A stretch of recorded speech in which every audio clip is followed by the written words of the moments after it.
Halo Sobat Mistis, kali ini Bang Mistis akan membedah tentang fenomena ninja misterius yang pernah bikin Jawa Timur sangat mencekam, khususnya di Banyuwangi. Kembali ke tahun 1998 yang lalu, Jawa Timur pernah menjadi tempat paling mencekam. Kala itu jangankan keluar malam, setelah maghrib saja orang-orang sudah menutup rapat-rapat rumahnya. Ya, memang mereka takut jika beraktivitas di luar karena nyawanya terancam oleh pembunuh yang kala itu populer dengan nama ninja. Sobat Mistis, kejadian ini sendiri berawal dari isu tentang dukun santet yang menebarkan keresahan. Sebuah versi mengatakan jika para ninja itu diutus pihak tertentu untuk membunuhi para dukun santet tersebut. Hal ini juga tersirat dalam sebuah pesan radiogram yang dikeluarkan oleh Bupati Banyuwangi pada saat itu yang bernama H.T. Purnomo Sidik. Isinya adalah menghimbau kepada para aparat pemerintah untuk mendata orang-orang yang diduga memiliki ilmu hitam. Karena kekurangan strategi, akhirnya radiogram ini pun bocor ke publik. Alih-alih dilaporkan ke pejabat setempat, orang-orang yang diduga dukun justru dihabisi sendiri oleh masyarakat.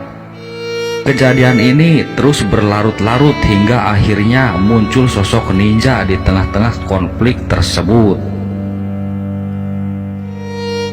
Sasaran ninja yang ternyata bukan dukun.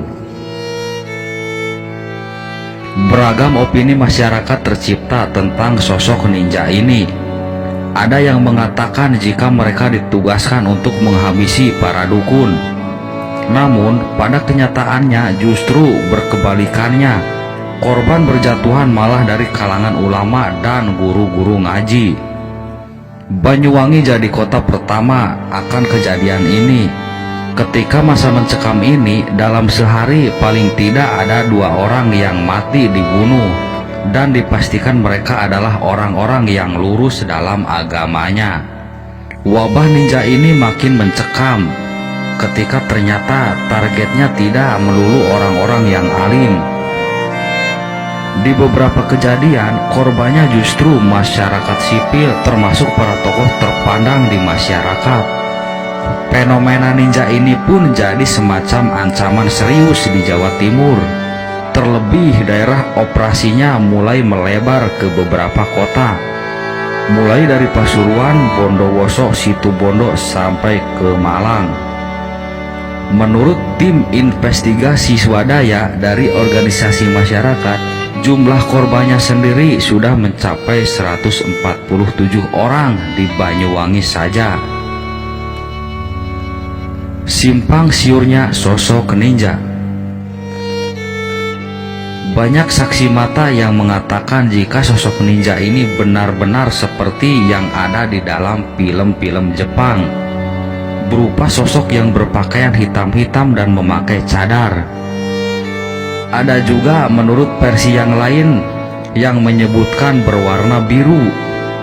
Tak hanya dari tampilan, sosok-sosok ninja ini juga dikatakan bisa berlari sangat cepat, bisa menghilang bahkan melompat dari satu pohon ke pohon yang lain.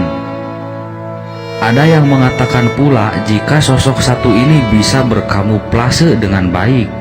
Dalam hal ini mereka berpura-pura menjadi orang gila. Fenomena orang gila ini juga jadi perhatian khusus masyarakat. Pasalnya, makin banyak saja jumlah orang gila yang muncul di tengah mencekamnya kejadian ini. Bahkan masyarakat yang katanya pernah menangkap ninja ini mengatakan jika sosok satu ini tiba-tiba saja bisa berubah menjadi orang gila. Cara para ninja bekerja. Banyak diceritakan bagaimana para ninja ini memangsa korbannya. Pertama, biasanya mereka akan menandai pintu atau tembok rumah korbannya dengan tanda silang merah atau putih. Lalu eksekusinya dilakukan ketika pada malam harinya. dengan mematikan lampu lalu membunuh targetnya. Orang-orang dulu sangat takut ketika keesokan harinya saat mendapati tanda ini di pintu rumah mereka. Namun tidak semua rumah mendapatkan tanda ini. Seperti yang sudah-sudah, biasanya hanya rumah milik guru-guru ngaji dan imam masjid, kemudian para tokoh terpandang lainnya juga. Cara para ninja ini membunuh juga tergolong sadis. Tak hanya dibunuh lalu ditinggal pergi. Ada kejadian beberapa juga yang digantung, dipatahkan tulangnya hingga dipenggal kepalanya. Meskipun bisa membunuh dengan taktis, nyatanya tak semua target berhasil disingkirkan oleh para ninja ini. Ada beberapa yang berhasil lolos dengan melakukan perlawanan dan kemudian menceritakan kebenaran para ninja yang sebenarnya masih jadi hal yang samar-samar di kalangan masyarakat. Antisipasi masyarakat menghadapi para ninja. Masyarakat yang jengah dengan ketakutan akhirnya melakukan perlawanan. Ya, memang dulu si Skamling yang mati pun akhirnya digalakan lagi. Para pria dewasa berkumpul dan berjaga, sedangkan anak-anak dan wanita mengunci semua pintu rumah dan jendela rumahnya. Cara ini sedikit membuahkan hasil dengan 1-2 ninja yang berhasil ditangkap. Masyarakat menjadi sangat waspada ketika itu. Sebagai dampaknya, mereka menganggap gagal aparat keamanan karena tak mampu meredam ancaman ini. Tak cuma dengan berjaga tiap malam, tindakan preventif juga dilakukan dengan menanam tanaman kelor di depan rumah untuk menangkal ilmu hitam. Tak hanya menanam pohon kelor, tiap-tiap orang bahkan para wanita juga dibekali dengan bambu kuning di tangan mereka. Konon katanya bambu-bambu ini akan membuat para ninja akan sangat kesakitan. Rumor pengalihan dan isu keterlibatan aparat. Kejadian ini pas sekali momennya dengan mundurnya mantan Presiden Soeharto.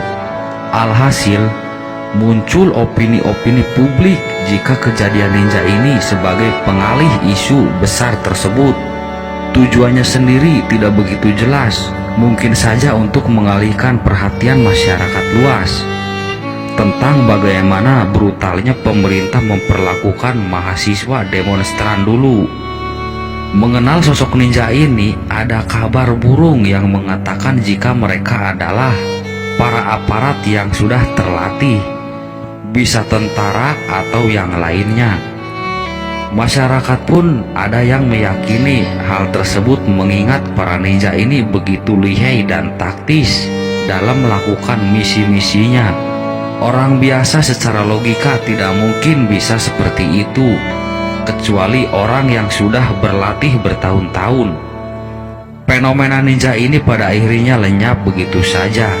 Tidak ada tindakan, tak ada peradilan atau siapa yang ada di balik kejadian mencekam ini. Kejadian ini juga syarat akan pelanggaran HAM berat menurut berbagai pihak. Kejadian ini pun jadi salah satu fenomena paling misterius yang pernah terjadi, pada ujungnya tidak pernah terungkap. Ya Sobat Mistis, ini adalah sebuah kejadian pada tahun 1998, di mana pada waktu itu banyak orang yang meninggal dunia gara-gara dari serangan para ninja-ninja ini, yang sampai sekarang belum terpecahkan siapa dalang dibalik semua kejadian ini. Oke Sobat Mistis, mudah-mudahan ini bisa menjadi wawasan buat kita semua. Ya, terima kasih Sobat Mistis.